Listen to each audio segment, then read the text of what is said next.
আসসালামু আলাইকুম। আসসালামু আলাইকুম রহমতুল্লাহ কবুল।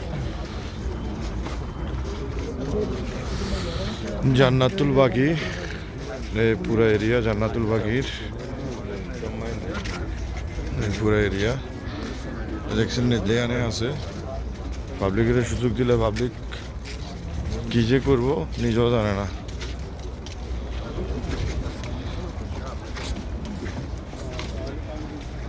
এটা হলো জান্নাতুল বাগি, বিশাল বড় এরিয়া, সব সাহাবীদের কবর, যাকে বলা হয় জান্নাতুল বাগি। ও এগুলা নতুন করে বাড়াইছে, বেশি করার দরকার না, অল্প দূর ভিডিও করে লইয়া লইল শেষ।